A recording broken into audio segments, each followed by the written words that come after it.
What's up, everybody? Welcome back to another episode of Hopsgeeknews, your home for comic books, movies, TV shows. And today we are finishing, thank God, in my opinion, the worst season of Supernatural, season 12. Aww. I did not like it wasn't like, when I say bad, it just wasn't great. I don't know. Anyways, we are finishing season 12 Supernatural. So starting with episode 17 through the finale, we are going to meet, a devilish spawn of Satan, if you will, but his name is not Damien. So what you guys can go ahead and do is like, subscribe, share, follow at hopsgeeknews, any podcasting platform, YouTube, social media platform, hang out in our Discord, support the show, patreon.com/hopsgeeknews.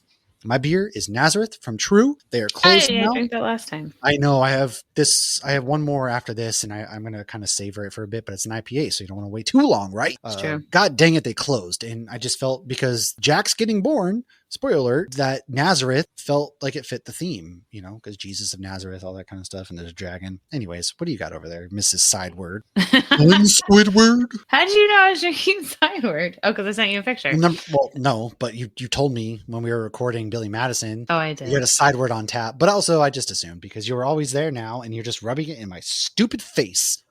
Reaper Ooh. Ripper. It's got a Reaper. I actually still have a Rosemary's Baby that Stacy had sent me. Oh, yeah. But I was like, we're so close to spooky season, and I know we'll still be doing Supernatural, and Jack's going to be around for a while now, so I'm going to save that for when it's a little spookier. Ready. I'm just not ready yet. I don't know. Normally I'm all in on the pumpkin already, but I'm just not there quite. I'm very weird this year. Very weird. Normally I'm Coffee's all in. The only thing I want right away. Everything else can wait. I mean, I got the creamer and I'm pumped for pumpkin spice next week at Starbucks, but is it next week? 26th. Yeah.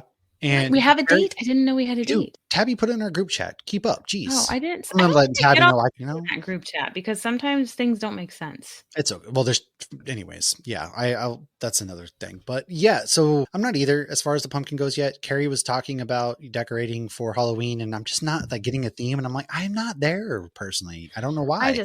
It takes me all day to switch out my house for Halloween. I'm also I'm not ready yet. It feels like we're in hell as it is. So speaking of hell, the British invasion, episode 17, flashback to 1987. As the British Men of Letters school, we learn that Mick is an orphan, and the Men of Letters force you to kill your best friend for life. Yes. That was dark right off the bat. Mick obviously does it, and they cleverly make us think that it's Ketch at first. Eileen is back. Yes. Woo!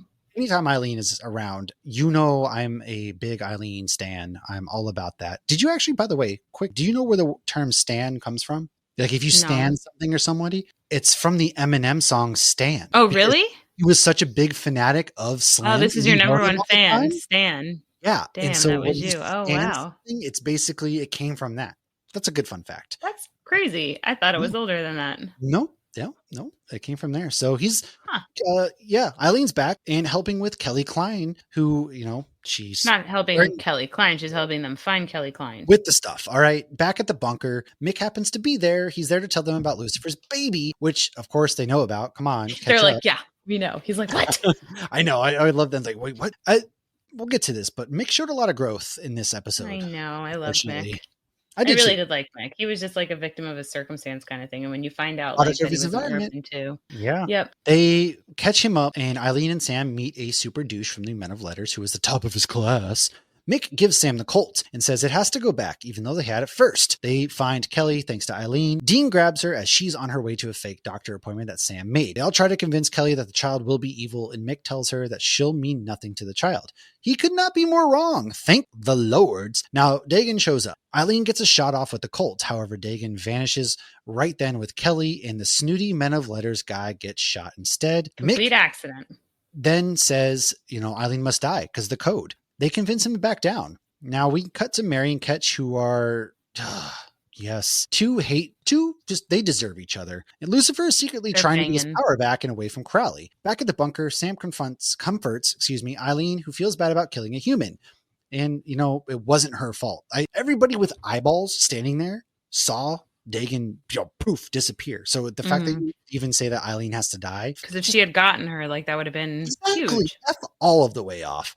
Dagan handcuffs Kelly to a bed, tells her that she will die when the baby comes. The evil Men of Letters leader and Ketch confront Mick about leaning more towards the Winchester Code than their own code, which Mick defends his decisions in the Winchesters. Ketch shoots him in the head and is then told to exterminate all of the American hunters, as the boys are once again looking for Kelly, but have the Colt back. But they gave the Colt welcome back. Home, baby, or welcome back, baby, or something. Have it, yeah. So, big thing coming off this episode, obviously, right? You get Mick's tragic backstory. The life chose him, not to use that terminology, but he was an orphan. They took him in, they taught him the code, and it makes more sense, though, that he actually killed the friend, because the friend was going home for Christmas to see his family, and Mick was being left at the Men of Letters bunker. You realize, I already have nothing, and now, It's sad. It's very deep. And then the code that they live by, and I thought it was amazing because Mick is essentially like, hey, the Winchesters, there's no need for this code. They basically, he gives the Superman speech, right? They're human. They put just like the British Men of Letters do. They show compassion, and they have. When he also saw Claire, Claire cured with the werewolf after he felt guilty killing the other girl, which the other girl had to be killed. Yeah, which is intense. So Mick really, it really is unfortunate, because I almost would have loved to have seen, well, what if Mick survives and he joins the boys, right? That would have been awesome. I feel like there's an alternative storyline there that they get out of this and Mick joins the trio. Imagine Mick with Castiel in the back seat while the Winchester, I don't know, something about that quad would have just really worked for me. You get to see him lose the nice tie and everything and become an actual hunter. Yeah, that would have been awesome. And then I don't really understand.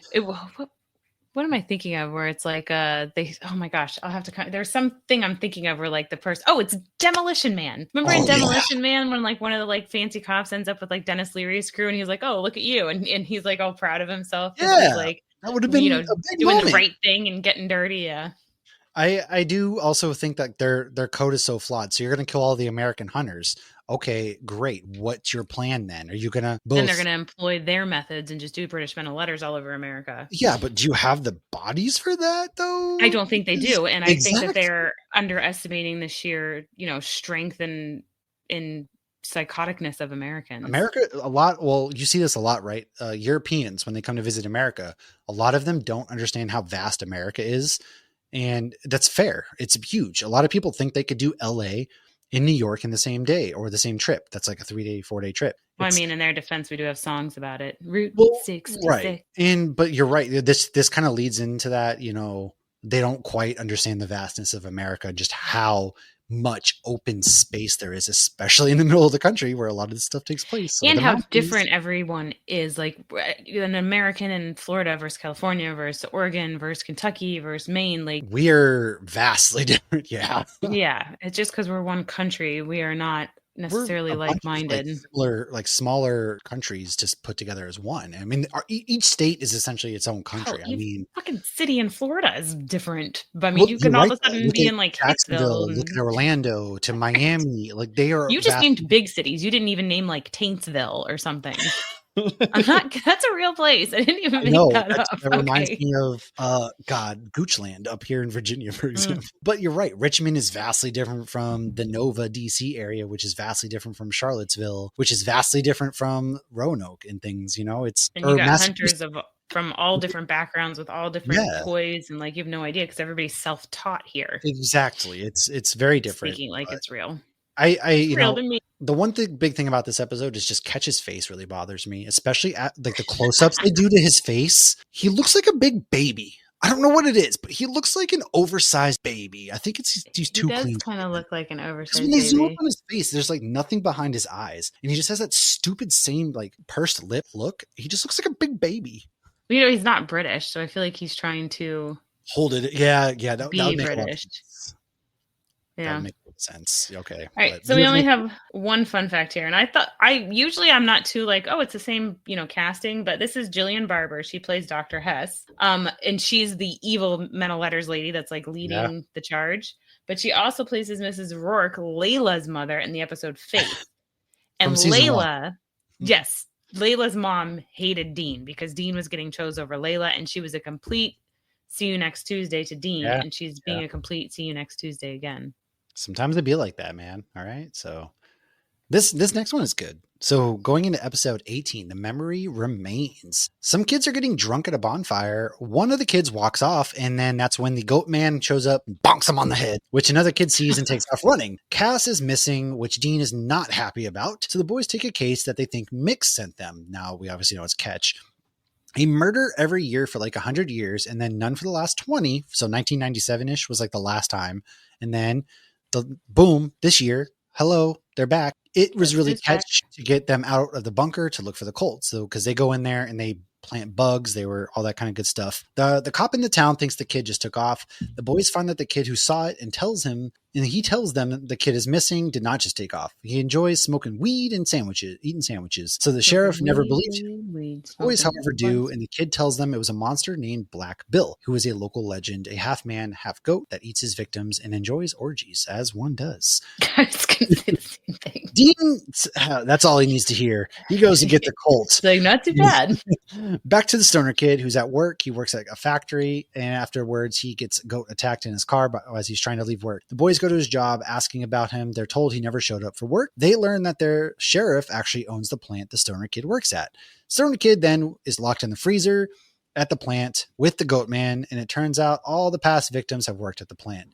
Not good to do that, dude. Just ruin your whole, come on. The boys sneak into the sheriff's house and find a murder room, which then the sheriff tells them he grew up being told a monster lived under their house and made them rich so long as he was fed human blood. So they did. It turns out the goat dude was just a dude all along, and Moloch was the monster. You starve the monster, so he'll do anything for blood, thus making them rich. When his dad died in 1997, he stopped it because he actually had a soul and kept him locked up and never fed him. However, the place the sheriff has kept him for years is suddenly empty, which interesting. It's really interesting, isn't that? I guess he maybe never saw Moloch, but we see Moloch at the plant.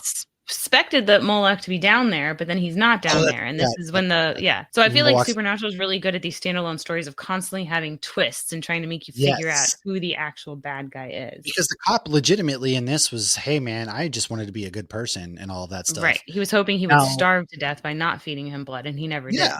Suddenly, the random guy from the plant shows up, the boss, and knocks out Dean. And more of like Dean was tackling him and fighting, and he fell over jumped over a railing. Himself out. All right. So they escape and track Dean's phone to the plant, and turns out that the nut job was a love child of the sheriff's dad, who didn't exactly raise him. He found Moloch when he was trying to steal from the sheriff. Piece of trash. Pete from the plant, aka the love child, tells Dean he's part of the family, and this is what his family does: hunting people, killing them, the family business. He said the line. He did it. I love Dean's face when he said it. I know. He leaves Dean for Moloch, and Sam gets into the freezer, shoots Moloch with the Colt. Pop, pop. Colt then the sheriff everything. tells the boys to go. Except for 5 things. That bunker. Yeah. Until it doesn't, for plot reasons.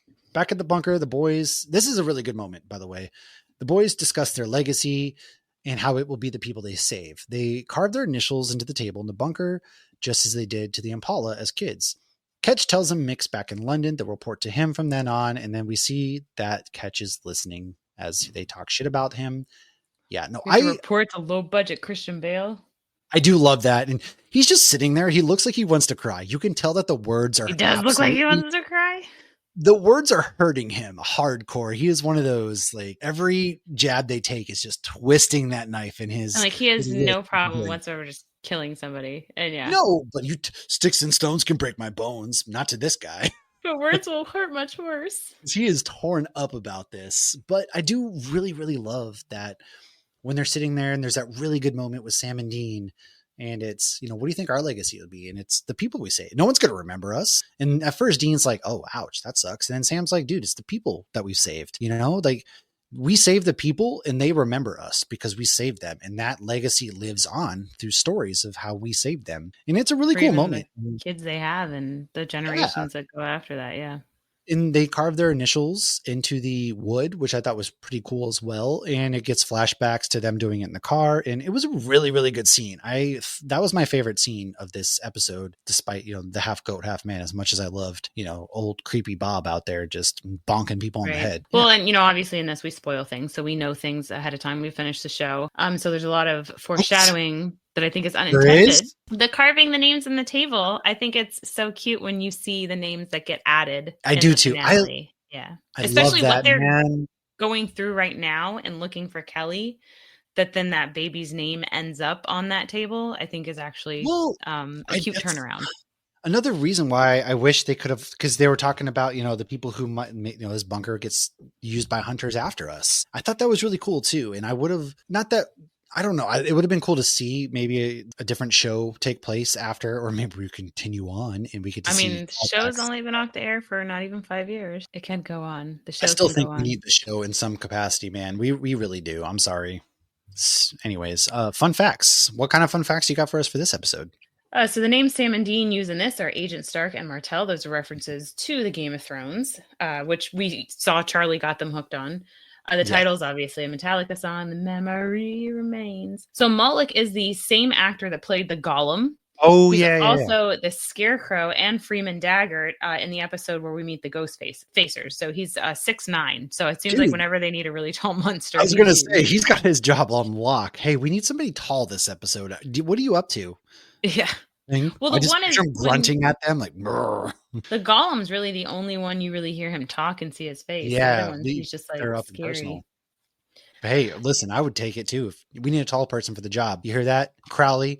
I am as tall as Sam. Don't tell me I'm not tall. That Sam's tall. But when they need him tall monster, they need him to be taller than Sam, I'm sure. So, per Britannica, Moloch is a Canaanite deity associated in biblical sources with the practice of child sacrifice. The name Nice. derives from combining the consonants of the Hebrew melech, meaning king, with the vowels boshet, meaning shame, the latter often being used in the Old Testament as a variant name for the popular god Baal, which is Lord. In the Hebrew Bible, Moloch is presented as a foreign deity who is at times illegitimately given a place in Israel's worship as a result of the syncretistic policies of certain apostate kings. I mean, that's kind of a cool backstory and stuff, I think. Yeah, there goes. If you want to know more on it, there's a ton of backstory, but obviously I wasn't going to do, like, this could be a cryptid kind of thing. That would be a fun episode to do, like just monsters of supernatural and dive into like their legends and stuff. Well, we've done I think we've done 2 episodes on it. We've done Christmas ones and Halloween ones. Encrypted. Well, they weren't Halloween; they were just monsters. Specifically, straight from Supernatural. I think we actually might have done that before. Was it before you were watching? Because I know every time we've done it, I've actually added the Supernatural references, but we've definitely not done all of them. That's for sure. There's a ton. Could be fun. Yeah. No. This next episode 19. What happens in the future? So Kelly's looking rough and she's locked up. Dagon shoves vitamins down her throat. What? Are you singing? Locked up won't let me out. Yeah. Was Akon? Dagon, I don't know. Dagon tells her to take a bath. She's like, the demon's like, you're disgusting. Take a bath. It's dark too. Yeah. So she does, and she actually tries to kill herself. Meanwhile, back at the bunker, Sam is trying to figure out. I love that Sam's trying to figure out when Kelly's going to pop, and he's like, well, it's a Nephilim baby, so they come early. And then he's like, I think the baby's going to be born May 18th. And what do you know? The baby's born May 18th. Sam should be that's one of my friends' obstetrician. Fact. So Sam suggests trying to track the Nephilim and not Dagon. Cass then shows up. Dean wants to know where the hell he was. He was in heaven, but there was no reception there. He was trying to get the angels to help, but they did not want to. Dean is very upset with Cass for ignoring them, so Cass comes to Dean's room to give him back the mixtape he made him, which Dean insists was a gift, and gives it back to him. Cass explains he needed a win before he came back because he keeps failing. Cass asks Dean, if shit comes to shit, will he or Sam be able to kill Kelly, an innocent? Dean says they'll find another way and that Cass cannot go dark again because the 3 of them are just better together. Let's go Team Free Will. Yeah. Which, again, that's some more foreshadowing, too, especially with all the BS with Jack. So then Dean goes to get a beer, which is when Cass takes the Colt from under Dean's pillow. Back to Kelly, she survived the suicide attempt because Jack wouldn't let her die. Sam keeps researching and suggests extracting the grace from Kelly to make the baby just a baby and not a Nephilim. With this idea, Dean goes to get Cass from his room, and Cass has left. Cass brings the Colt to Black Noir, he's not Black Noir, it's the actor. I didn't remember what his angel name was. He's an angel. He brings him to Black Noir. No, wrong show. Here's the first The Boys crossover. With 2 bullets. It only has 2 bullets, one for Dagon and one for Kelly. They then track a celestial feeling, which was when Jack was actually saving Kelly. Cass is insistent he's doing this for the Winchesters to keep them safe and to prevent them from having to have the guilty conscience of killing an innocent. The 3 angels attack Dagon. However, while Cass is supposed to be killing Kelly, he instead just takes her. He himself cannot kill an innocent at this point. He used to be able to, not anymore. And I think this is where the Lily Sunders episode is relevant because in that, they killed a child that they thought was a Nephilim, and now Cass felt the guilt for that and saw the mother mourn that. So Right. Lucifer is none too pleased with Dagon. Cass suggests to Kelly she step into the gate to heaven, a quick and painless death for both mom and baby. Kelly insists nothing is born evil. They then find a motel, and Cass tells Cass she killed herself and the baby brought her back to life, which Cass explains that's what they felt in heaven. Kelly said she felt goodness in that moment. Cass then explains she won't survive the birth, so who will keep him on the righteous path? Jack then starts kicking, and Kelly puts Cass's hand on her belly, so he got to feel his son kick. Aw. As Kelly's eyes light up, she has a vision of Cass protecting her. There's a sudden knock on the door. It's Sam and Dean, because Sam put a tracking app on Cass's phone because they're sick and tired of Cass's BS. They suddenly see Cass has Kelly. Sam explains the Grace extraction, but Kelly doesn't like it because the Grace is what makes the baby special. They get Kelly and Cass into the Impala, and Kelly decides she's like, screw this. I'm taking the keys. I'm going to get out of here. Leads away in the Impala, man. Good on her. Yeah, she's taking matters in her. She's got to protect her baby. So they head to the sandbox. She says that the baby chose Cass and told her to follow his plan, and Cass will make sure Jack is born. Kelly is insistent Cass will protect him, will protect her and the baby. Well, he can't protect her for so long, but The Winchesters do show up, and Dagon actually gets the Colt, melts it, and then Kelly grabs Cass's hand. They light up together, and Cass sets Dagon on fire with his hand. Cass heals Dean, and then tells them that the child must be born with all his powers. The boys don't want Cass to walk away, so he puts them to sleep and takes off with Kelly into the truck, which they had got Cass's truck working again and met up with them. Yeah. Cass says he saw the future. Yeah, thank God, first of all, Dagon was getting annoying, and she melted the Colt, and you're just kind of like, oh, damn. And then, but there are some really good moments here with Cass and Kelly. It starts off very dark. She does try to cut her wrist, and you're just like, Jesus. And then, it's a sad scene too, like she's crying. She knew, the baby can't be born. If this baby is evil and does the things that you say, it couldn't be born. I tried. It's kind of reminiscent of Bruce Banner, tried to kill himself. Oh yeah, and the other guy spit it out. Yeah, and so she can't do it. So she's kind of trapped, right? No hope. But there are moments, with Cass and Kelly where it kind of gives that hope. And, Cass, not for, he's the reason why Jack shows it. Jack is good, overall good and wants to do good because of Cass, essentially, and his mom, don't get me wrong, what he remembers of his mom, but it was a lot of foreshadowing, a lot of heavy moments in this. And then it was really badass when Cass essentially goes Super Saiyan and just lights her up on fire. Mm-hmm. Dean and Sam are just like, what is going on? They're just like, what? Yeah. And, oof, gone. She's gone. And you're like, thank God, finally. Yeah, we didn't need any more Dagon. No, she ran her Then course. She went down the witch's road. Down. Right. That's right.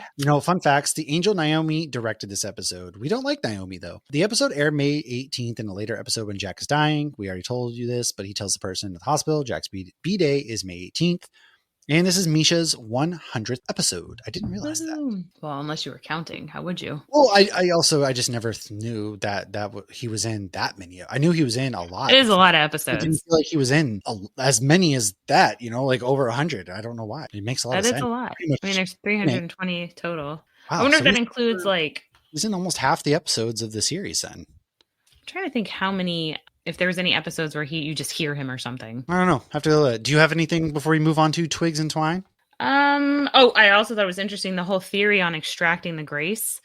We later learn, obviously, that does not work, because remember when Jack loses his Grace, he starts to die. So he actually needs the Grace to balance out the human and the Nephilim sides. Yeah. Oh, I feel like, by the way, this reminds me for some reason, because we just glossed over the fact that Ketch found that picture of Mary with one of the babies and took that picture with him and creepily looks at it over and over again. Well, you wonder, because I feel like they're trying to give Ketch some human side, and we see a little bit of it. Comes off creepy.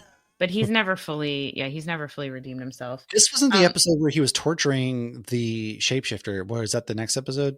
I think that's the next one, yeah. But I do think, though, that some of Cass's feelings for failing the boys is on Mary. I feel like Mary really instilled that in him, making him feel like he failed, putting her own issues on him. Yeah, and I feel like that's really why he was like, I needed a win before I came back here, kind of thing, because of her. It also, not for nothing, it kind of worked out because he ends up saving the boys and the world from God because of his actions, needing that win. But terrible, man. She's off playing with Ketch in the British Men of Letters. Just whatever. Twigs and Twine and Tasha Baines. The boys, which is mainly Dean, are still mad about Cass ditching them. The twins we met at Asa Fox's funeral show up and call them because their mom is not checking in. We saw her going to a haunted house and getting stabbed through the gut. She's a good witch, went to some weird bed and breakfast. We, like I just said, started the episode with her getting stabbed. Dean wants to focus on Cass. Sam says, hey, let's go help them, man. What are we going to do? Sit our heads and bang our heads all against the wall, essentially? Let's go, man. Until we hear something. Back at the men of letters spot, we see Mary and Ketch. They're torturing a shapeshifter. Mary gets a call from Dean. She ignores it while Ketch is just stabbing the shapeshifter, who is Mary, and all that good stuff, and then turns into Ketch. It's weird. The four of them go to the bed and breakfast. The mom is perfectly fine. She's there. They get some food and wine. What are you doing here? Yeah, she was overly. Also, for being their mom, she looked not old. She was very young. They all looked like they could have been siblings. Yeah, but the kids were like 20. So she's probably like 40 something. Hey, good on her. If that's like the actual age. Anyways, they all four go to the bed and breakfast. Mom's there. They get food and wine. She's not really her. Sam and Dean find her body along with some others. So the mom is actually her heart and some twigs and vine. Max, the son, sees his dead mom because he's a witch as well, attacks fake mom. He does some witch reveal thing. The jig is up. The evil, weird lady offers Max a deal, while the other twig people attack. The deal is that she passes along her deal, which costs her soul with her magic. Because she's dying, wants her soul back. Max goes to accept the deal via her ring, as that's a callback to the lady sitting in the front. That's a nice ring, blah, blah, blah. Dean shoots the witch instead to protect his soul. The twig monsters fade. Unfortunately, Alicia is killed during the twig chaos. After the boys leave, Max and a dead Alicia, he takes the ring and turns Alicia into a twig person. Very, very interesting. Now back at the Men of Letters, Mary eavesdrops on Ketch and hears something about a package. Package is Mick's body because he's been telling her even that he's in London, he's hung up, all that kind of stuff. Mary finds it, sees a room full of electronic files on the American hunters, and learns that they're spying on the boys. Side note, Dean's pictures when he was a demon getting called porn guy. I love that. When I noticed, I was like, hey, that's a big... Remember, he's in the place and he's reading the porn, and then the other demon comes in, like Crowley had been feeding him kills. Yeah. Oh, yeah. Mary demands questions from Ketch. He tries to BS his way out of it. She's not buying it. They then fight. Ketch keeps trying to say he can keep her safe if she plays nice, which is not going to happen. Ketch tases her. She's out cold and tied up. We wrap up with Dean driving home and listening to a concerned voicemail from Mary. Dean goes to call her back. However, Lady Bevel denies the call. Bitch! Awful Ketch. Oh, this is a kind of a tragic episode too, because in the beginning, right? Max is mom's fine. She's usually gone. She's on a hunt. Like she's totally fine. And then come to find out, she's dead. So Max is kind of carrying a lot of that too. And he's the witch. Whereas the sister, she never really had a lot of witch powers. It always came to Max and the mom. That's what they bonded over. It's also kind of a creepy episode at the same time because the twig people were pretty creepy and couldn't get beat and everything. But overall, a really emotional episode, which leads into also you're not feeling bad for Mary, but you're also rooting for her, which is just a conundrum on its own. We're just rooting against the Men of Letters. I didn't love this episode. I mean, the stuff with the Men of Letters, I enjoyed. I also thought it was kind of cool how it made it look like they were torturing Mary, and it was a shapeshifter, but by the end of the episode, they're torturing Mary. So I thought that was kind of cool. I don't know what with the twigs and vines though. It felt like a filler episode, kind of like they needed. It basically was. It really was. Yeah, it's like they had to move along. Like it wasn't a standalone monster of the week because they had to move along so much of this other story. They didn't have enough for the British Men of Letters, so they had to add something in while also moving the story along. I guess I mean, I liked Alicia and Max in the Ace of Fox episode. I always like getting to meet other hunters, especially I like these two, but it's just tragic what happens. But I can see what you're saying. I don't know what it is. I didn't love when I came to this episode and I'm like, I don't really want to have to go through this episode, but obviously I did. Fair. But there's also I did look it up. Castiel or Misha Collins is in 146 episodes total. Wow, so he is about half the. Good on him. So this episode was directed by Richard Speight Jr., though, aka Gabriel, and the evil lady that was in this, she was actually in the episode Time After Time as well. When they went back in time with Elliot Ness, or not they, Dean. Oh wow. She was the Bobby character, and she was a very lovable character in that because Bobby had just died, and we got nods to Bobby. Yeah. But obviously she was not lovable in this. No, she was so rude at the beginning. At first you're like, geez, typical old white lady. If you're trying to make a deal with somebody, get this curse off of you, you'd think it'd be a little bit nicer, but maybe it's just me. Who knows? Now, I like the title of episode 21. There's something about Mary, to which we start the episode with the Hellhound killing Eileen. It hurt. All right. It really hurt when this happened. Ketch is rewarding it. The boys are trying to find Mary. They get a call from Jody that Eileen is dead. I know she comes back, but I wasn't happy. Okay. Right. Hunters are really getting targeted. The boys figure out that it's a Hellhound. So off to Crowley they go. To Grandmother Crowley we go, who's working with the lead mean Men of Letters lady. Turns out Crowley lent to catch the Hellhound because Crowley has a deal with the Men of Letters. Leave demon deals alone and he'll be a team player. She tells him she intends to kill the Winchesters. Crowley doesn't look too pleased. However, Crowley ends up lying to the boys.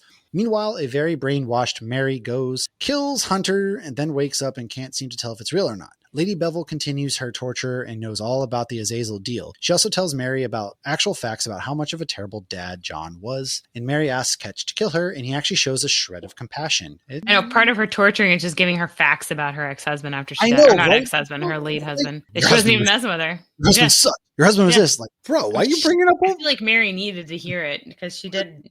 Like, there's so much I feel like she doesn't know. Like, I want to be in the room when they tell her, like, oh yeah, Sam was sleeping with a demon for a year and drinking her blood. Well, to be fair, like, she came back and then just dipped right away, so she could have stayed and gotten a lot of this. Kind of like John did to her. And I think in that moment she feels more guilty because she's now doing what John essentially did. Yeah, okay. You got me there. All right. Nonetheless, off to the post office, and the boys have a letter from Eileen saying her place was tapped in Ireland, and she was asking if she could stay with them. Ever since she accidentally killed the Men of Letters guy, she feels like she was being stalked. So they sweep the bunker, find the mic. They decide to use that to their advantage, set up a fake meet where they kidnap Lady Bevel, who tells the boys that Mary has joined the team. Who wants to join our team? While that's a lie, she does say that she's been sleeping with Ketch, which is not a lie. That's two truths and a lie. Your mom is banging the bad guys. And the truths are messing with the people more. Yeah. So Mick is dead because he got too sentimental for the job and the boys. She then tells them that all the flannel wearing hunters will die if not dead already. Back at the bunker, Ketch and the others are waiting for them, including a brainwashed Mary, who steps in to get the advantage over them. Ketch locks the boys and Lady Bevel in the bunker. Cut to Crowley, and Lucifer has used a minion demon to switch the control over him to him, so now he has control over Crowley instead of vice versa. Lucifer has become free and thinks he killed Crowley, and now he's off to find his son. Why do they not realize if they don't light up or if there's not wings, they're not dead? It is funny because, he just kind of like kills Crowley and nothing happens, and you're just like, oh, obviously he's not dead, because anytime you see a demon, especially if it was the king of hell, something would happen instead of just, oh, he's dead. It's but it's also Lucifer being a little too high in his own supply at the same time, because in the past couple episodes he was kind of standing there talking, because playing along with his eyes lighting up to the crowd as his back's turned to Crowley, and then he's talking to the one guy like, hey, what do you mean? Like, you can't break me free. And he's like, well, Crowley killed the guy with the code who made it, but and that's my thoughts on that. Yeah, God. So obviously, this is a nod to the movie, Something About Mary. Yes. During this episode airtime, the hashtag started FireBuckLemming. It was trending on Twitter because this is a nod to the writers Brad Buckner and Eugene Ross Lemming for killing Eileen.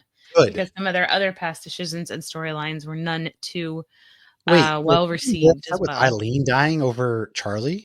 Well, I don't know. Maybe they killed Charlie too. I don't know. I didn't research into this. Oh, I don't know that either. But I know both. Interesting. Both of it. Well, they've killed a lot of badass women on this show, and they get crap for it. Thank God they never killed Jodie or Brianna Buckmaster. No, Jodie's just there to get broken arms every time we see the poor lady. It's true. It's true. No, but you're right. Oh God, it will never, ever just. I think Eileen's death makes me more mad than Charlie's. Because Charlie was like a homie. Yeah, I loved Charlie, but Eileen and Sam. Charlie died in the heat of a hunt. Like, Eileen was killed by people, essentially. Like, she was like for no reason, for a mistake, for something that she didn't even do on purpose. She was aiming at a freaking demon, you idiots. And if you're so know-it-all and you already knew that she killed a Men of Letters, you would have seen what happened. She was shooting down the demon. Maybe your idiot guy shouldn't have been on the other end. Maybe he should have done something. Top of his class, he didn't even know where to stand. Top of his class, and he's just standing there watching this demon take hell. Like, oh my God. Again, man, Eileen and Sam were meant to be. We need to the end of season. In my head, he married Eileen. The end of season 15 is a fever dream. Eileen never died. Sam and Eileen have beautiful little babies. And Dean she did that. The blurry brunette could be Eileen. It's Eileen. I refuse. I just think they should have done something like, had her sign on the porch or something. Like, obviously it's not the actress, but yeah. Anyways, why don't you take these last two episodes were actually one long episode when they aired, but we are going to break them in two. So this is episode 22. Oh, no way. I didn't realize they were one at the same time. It was a 2-hour finale. Oh. So it was back-to-back episodes. Okay. All right. Well, I was not. I think the next suppose. season is the first season I watched live. I did not watch this season live. Oh, okay. Okay. I got you.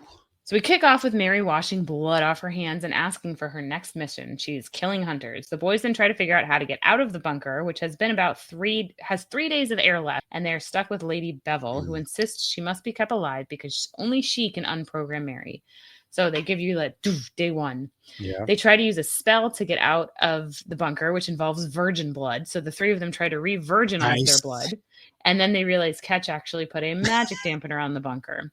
Day two, they're going to knock down a wall. As that fails, the boys realize why they fell for the Men of Letters as they discuss how they always thought they'd go out Butch and Sundance style. Dean starts to smile and gets the grenade launcher. Yippee-ki-yay, mother. Boom! It worked. Dean restarts the bunker with a very busted up leg and hobbles back inside because they had figured out you can restart the bunker from the outside, so they blasted the wall. Dean got out. Cut back to Mommy Dearest, and she's at Jody Mills' house. Meanwhile, Dean calls Garth to warn him, and they start going down the list of who is left, and they end up at Jody's, who has Mary tied up. I love that they, even though DJ Qualls isn't in this, I love that they called Garth, and they're like, hey, they're going for hunters. I'm sure that's double for werewolf hunters. Like, I love that he still got a nod and a mention. Mary then taunts Dean about how Jody mothers him. Lady Bevel then tells the boys the programming is permanent. She was just lying to stay safe. And the real Mary is behind impenetrable psychic walls. What else can they do but fight? So Jody calls some other hunters to all team up. Walt and Roy show up, which are two hunters that once killed the boys. They seem very awkward, and Sam's like, oh, it's okay, let's go. We gotta move on. It's fine that you killed us. Sam leads them to take down the Men of Letters. Dean stays back because his leg is very messed up, and he knows Sam can lead them. Dean is going to save Mom. Back to the bunker they go. So Dean they tie up Mary and they handcuff Lady Bevel back at the bunker. And Lady Bevel then knocks both of them out so they can psychically connect, and Dean can bring back his mom. He sees a baby Sam, a happy Mary, and a young Dean. Dean sees that Mary is choosing this escape, and he begins to describe the hell the boys have gone through because of her. This is such a good scene. He tells her how he had to be more than a brother. He had to be a father and a mother to keep Sam safe, and he couldn't do it. He then tells her all the horrible things Sam went through about getting possessed, going to hell, all of that. As he continues to describe this, Mary refuses to look at him as she has tears falling. He then tells her he hates her, but he says he loves her too. And it's a powerful scene. Oh my God. He delivers it so well, man. He's like, I hate you. And he says it with such compassion. And he's like, but I love you. I can't help it. You're my mom. Very, very, very good scene. Because keep in mind, too, this is a woman who died when he was just a couple months shy of 5. Right. Yeah. It wasn't her fault. It was, but it also wasn't. So. But he still, I feel like, had this image of his mother on a pedestal because he died so young. Like she could do no wrong. He really did. Absolutely. And then all he got back in the future was this flawed person who can barely look at him. Yeah. She did again. She ditches them right when she gets back, man. Yeah, for the enemy. But she does finally look at him, and she sees him. However, they're ripped out of it, and they wake up to Ketch, who has already slit Lady Bevel's neck.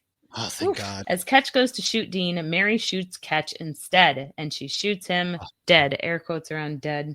Mary then explains being close to the boys was hard because she saw what she did to them. Dean explains the deal she made them the guys who saved the world. Sam shows up and they have a nice little group hug. Meanwhile, the American hunters attack the British compound. They get to the lead lady who tells him Crowley is dead and Lucifer is out looking for his son. She insists Sam needs them to help stop what's coming. He passes, of course. And as the head lady goes to shoot Sam, Jody kills her first, and then they blow up. Hell yeah, Jody. Hell obviously, yeah, the group hug came after that, but I try not to, try to make it easy. Yeah, well, you had to make it easy. I like that Jody killed her, though. I do too, man. Jody gets damn justice for once. Well, yeah, and I think that it shows the conviction that Jody's ready to step up when she needs to step up, and because I'm like, has she killed humans before? I was wondering if that was her first human. Oh, that's a good point. I feel like she probably might have, but who knows? I don't know. And it's just nice to see her actually get some good quality airtime again, because I know the running joke on us is her always getting hurt. Whereas this, she's one of the most underrated characters. I feel like, she's the one who pound for pound for me is one of the best. So, it's just good getting to see her get some retribution out there. But when Sam and Dean begin to use pickaxes to break through the cement of the bunker, some of the debris goes flying and Sam asks Goggles, which is kind of funny. Dean replies, Goggles, this was not scripted. The debris really did hit Jensen Ackles in the face, as it probably would have, yeah. And then Walt and Roy in this episode are two hunters that kill Sam and Dean in season 5's Dark Side of the Moon. Also, nods to Walt Disney and his brother Roy. Obviously, we know where Yippee-ki-yay came from. Yes. Now, But you see, he wants to use this grenade launcher a lot, so it was nice to hear. oh yeah. We then are going into the finale because yes, we got rid of one problem. However, there's a more bigger Got problem up 99 there. problems, All but the along the main one is the watchtower. Devil's Son. And not the Justice League Watchtower, actually. It's Cass and Kelly are deep in baby preparation. You know, they're out there getting the crib, picking out colors of the baby room. They're doing everything together. Kelly tries to, oh, she actually does put it together a crib from IKEA. Now, like IKEA furniture, god dang, it's easy hard. For no reason. It's like easy, but it's not easy. Anyways, she wants to do something for her baby before she dies because she knows inevitably she's going to die. She can't survive. Castiel tries to help her by reassuring her he'll die for her son and raise him as somebody she can be proud of. We learn that Crowley is not dead. Gasp! Didn't really think he was. Of course not. He was the greatest guy around. What He went into a murder? mouse when Lucifer stabbed him. Ah, sneaky, sneaky. He's back. The boys call upon Rowena to help put Lucifer back in the cage, but Lucifer got there first, and she's now dead. Son, oh God, it was... That one, as you all know, I love Rowena. So that doesn't, why are we killing the best? Back at the lake house where Cass and Kelly are, Kelly starts to feel contractions. Baby time, get the bag. Boys and Mary decide they need to find Cass and Kelly first. And since she's due soon, there should be a Nephilim being born signs. Cass sees a rip or to another multiverse. And no, Flash is not walking through there. Neither is Ant-Man. Okay. It's an apocalypse world, so maybe Oscar Isaac might come out. I don't know. Castiel steps through and sees monsters and Bobby. Meanwhile, Kelly records a very sweet video for Jack, which comes into play later. Crowley shows up at the bunker. The boys are not very happy about this. However, they're willing to hear Crowley out. After all, Dean and Crowley had orgies together. He wanted the devil on a leash to keep everybody from trying to steal his throne. He then says that he realized he hates his job. He tells them he's at the bunker because when the world is ending, the Winchesters win, and he says if they work together, Crowley will then lock up hell with no more demons on Earth. He will make hell great again. In a great way. They find Castiel after Kelly's labor caused a blackout that was tracked to a house rented by a James Novak. Not even subtle, Cass. Not even subtle. Come on, man. You know how many people actually know that? It's not in terms of like trying to be secretive from all the demons and stuff. You use the one name that they all know. Too. Yeah. So, which is Castiel's vessel's name. The demon blade stab Crowley so he stays put. They head out. But only in the hand. Yes. Doula-trained Cass sits by Kelly's side as she's in labor and tells her what he saw when Jack saved him that night against Dagon. He saw a world without pain, hunger, or want. He then heard baby pull up. They warned Cass. Jack. The Impala, sorry. They warned Cass that Lucifer's out of the cage, man. They're here to make sure that Lucifer doesn't get his hands on the baby. Dean grows in pain about his beat up leg, to which Castiel rolls his eyes. Fine. Heals him. Boom. You're good, baby boy. The boys find a tear in the space-time continuum. No, the TARDIS is not coming through, which they compare to the French mistake plot. They cross over. Cass tells Dean he has faith in the baby. Then Bobby shows up. This Bobby, though, doesn't know who the boys are. He only knew Mary Campbell, who used to tell stories about John Winchester, actually. But this world Mary did not take the deal. The boys were never born, and therefore they didn't save this universe. This is like the weird grayed out universe that we spend a lot of time in. It's void of any hopes and dreams and color. Trying to justify Mary's decision. Yeah, okay. They head back to our world where Crowley has escaped the blade and showed up with a solution. Now, flashback to Mary, who's sitting next to Kelly as she is pushing a baby of hell out. Lucifer shows up, as we expected. The boys run away, but really just have Lucifer run away. They just have Lucifer see the time and rip in space. You know, yeah, the rip in time and space. Jeez. They lure him in. Lucifer follows them to the apocalypse world when then Dean pumps Lucifer full of angel-killing bullets. Bah, bah, bah, bah, bah, from the other Bobby. They're like, bah, bah, bah, it was a firefight. However, Crowley creates a spell to try to close the rift, lock Lucifer there. Life is required to kick off the spell. Crowley sacrifices himself by stabbing an angel blade into himself. I forgot this is how he goes, man. Yeah. Damn, I'm depressed. I feel like it wasn't momentous enough. Yeah. I mean, at the same time, like Kelly's about to die. Why can't we just use her? Like, she's dying. She's gonna murder. Did you have to do that? She's about to die. Like, why don't you just kill her because she's gonna die anyways, and then the death? And I don't think it. Out, man. I don't know. think it would have to be a fresh intentional death, but yeah. Anyways, yeah. Okay. Castiel shows up, goes after Lucifer. Dean goes to get Cass. Sam grabs him back into the world. Right then and there, Kelly gives birth. She was going to die anyways. Mary gets knocked out. of course, because it's not a supernatural episode without a Winchester getting knocked out, Cass comes back to their world right as Lucifer comes through and stabs Cass with an angel blade. Dean screams, Cass! And Mary starts punching Yelled, him. no! The Nokian brass knucks. As they both fall into the apocalypse world. The rip closes. Dean stares at the dead Castiel, drops to his knees. While the room Kelly gave birth in lights up, Sam runs to it. He sees Kelly dead again, Crowley, again. It wasn't going to work. You had to have an intentional death. Blah. He follows, not baby footprints to the nursery that Kelly set up. In the corner is a grown-ass naked person with yellow eyes and a grin. Ugh. Weird. But that's the end of season 12. Yeah. We don't meet Jack. You meet Jack, but you don't meet Jack. It is Alex Calvert. Yeah, but you don't meet Jack, which I thought it was interesting because obviously there was never going to be a way that there's a baby, but I figured they would have had a baby for like an episode and then just age him up as they did with Emily Swallow. Oh, Amara? Yeah. Yeah. No wonder she dies. She gave birth to a full ass man. Kill anybody. Holy crap. You were holding that thing in there? Explain it later. Like, I don't think every Nephilim. This man. But I don't think every Nephilim is born like that. I think he was because Kelly needed him to be okay and he wasn't going to be okay as a baby. Plus this is like the most powerful archangel. It's not just a regular angel. But also, like, his grin, at first, you're thinking, man, he's going to be a bad evil. guy. But he's not a bad guy. There's a lot that happened at the end of this episode. Everyone's dying. First of all, Crowley dies unceremoniously, and I'm thinking, so there's a theme with Supernatural. Unceremonious deaths. Charlie dies off screen. Eileen dies. Rowena dies off screen. Not really off screen, but unceremoniously. Crowley dies unceremoniously. Like, all of these, Dean dies in like the worst way possible. Some of his deaths, though, are big. Like, I feel like when Metatron stabs him, that's a big death. Like, he's had deaths that were big. Yeah. No. So, like, I really feel like when they kill off a big character, it doesn't feel like you're not, like that. Maybe because we never know if they're going to come back, so they don't want to put too much weight on it. Obviously Crowley's dead. And so, but it doesn't feel like a big moment for Crowley. Like, because Crowley is like the guy. Yeah. He's like, hell, like he's the guy, he's as much a part of them.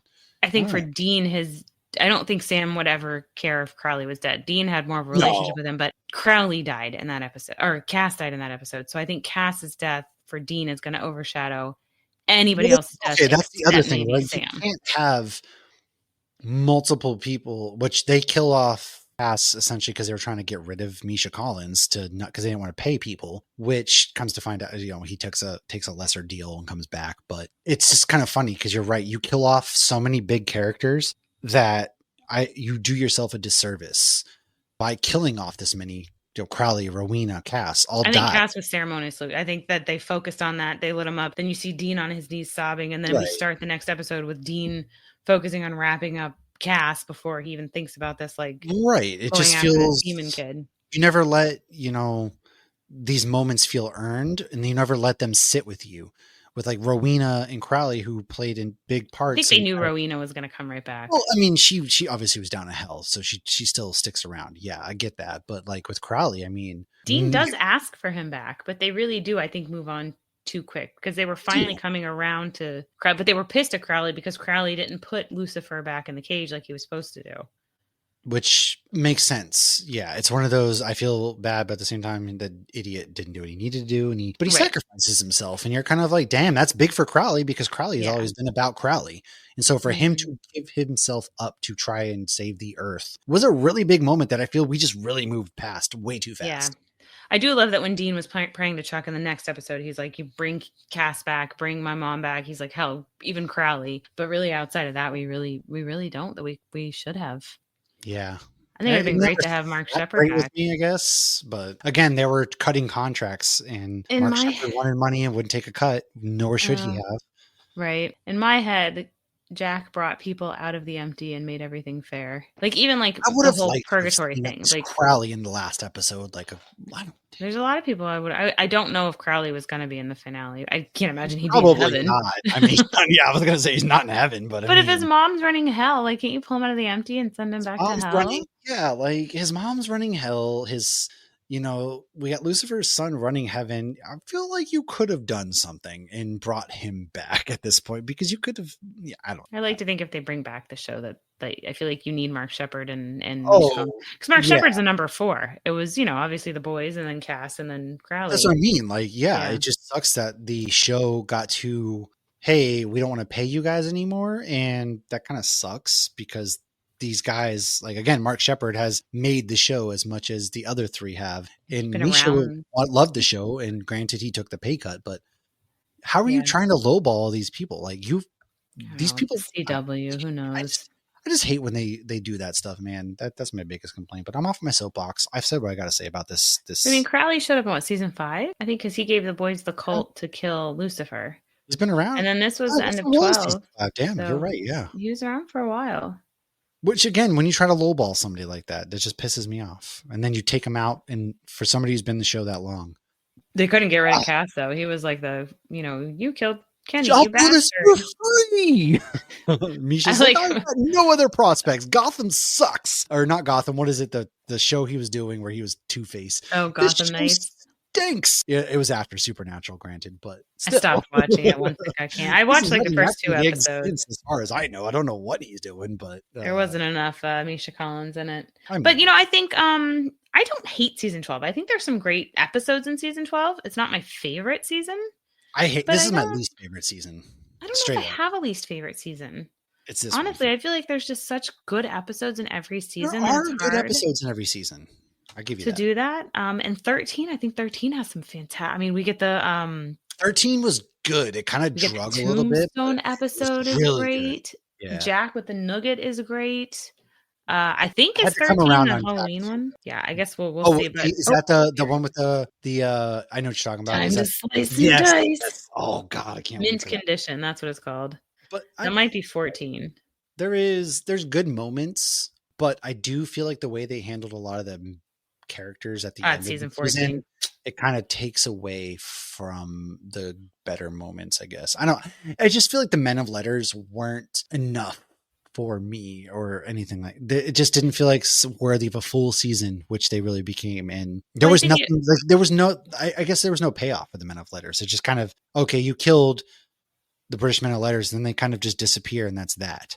I think it's because they couldn't spend the whole season just looking for Jack.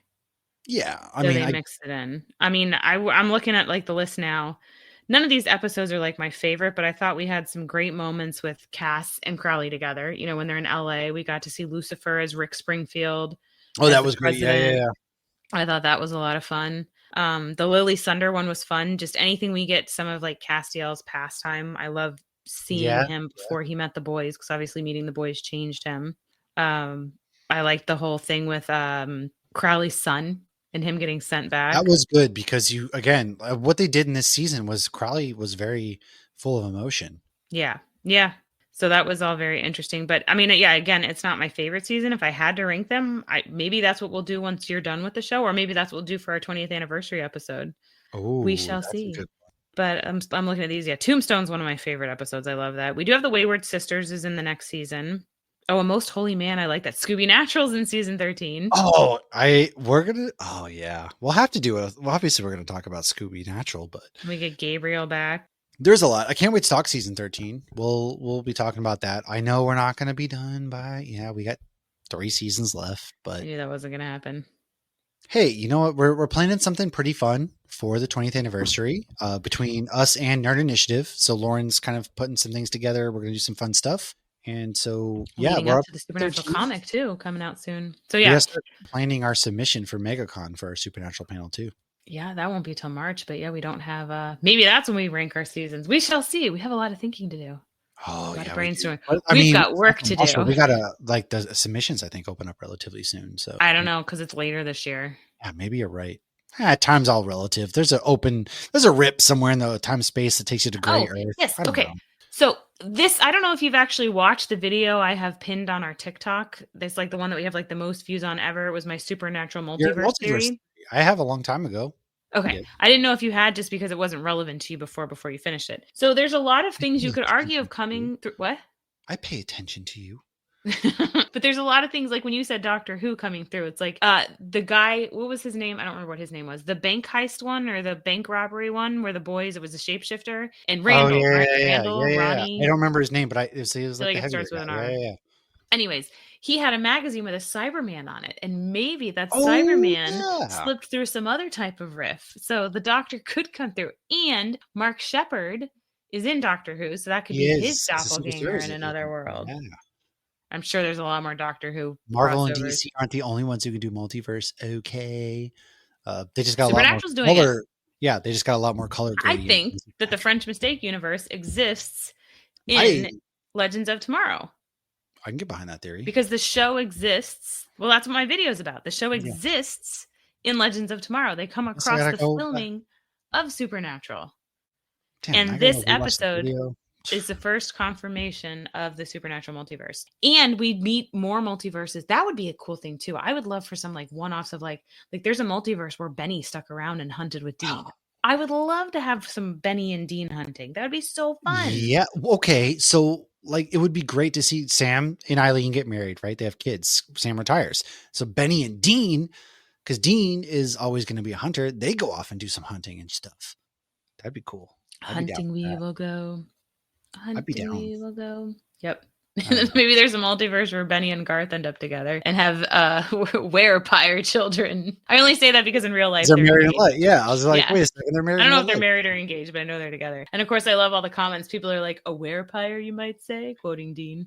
Werewolves need dentists too, as you may know. Oh yeah, probably more so than the average person. Yeah. I mean, you got to keep those pearly.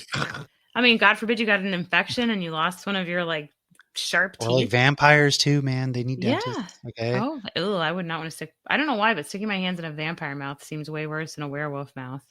Ooh, a good album name, Benny and the Vamps. Not instead of Benny and the Jets. Benny and the Benny Vamps. the Vamps. Yeah. Why was that not a name of one of their episodes? That would have been good. Benny and the Vamps. Benny and the Vamps. I feel like that was a missed opportunity.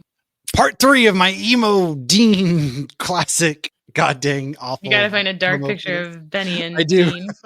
All right, guys. This is our Supernatural episodes. If you're having fun, then go back and listen to our other ones where we talk. We're on IMDb, apparently. We only have 3 seasons left now. We do, and Maybe we've I'll done make panels. you watch the Winchesters. I don't know. It's on HBO Max, but probably not. It's not bad. It's just not great. I just don't. It's canceled, so I have no reason to watch it. It got canceled, Still, so I don't. but it could still be relevant. If they continue the show in the future, that can still be HBO or relevant. Amazon really need to continue the show. I'm too much high horsing ranting, but go listen to our panels that we've done at different Comic Cons. Go listen to our episodes of Supernatural. Let us know your moments from this season, what you liked, did not like. hopsgeeknews@gmail.com is you can email us, you can DM us at any, Hopsgeek News, any social media platform.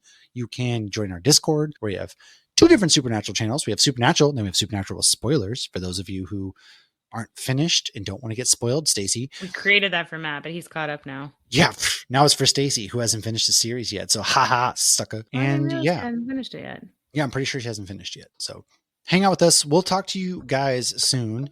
And hey, man, happy hunting, everybody.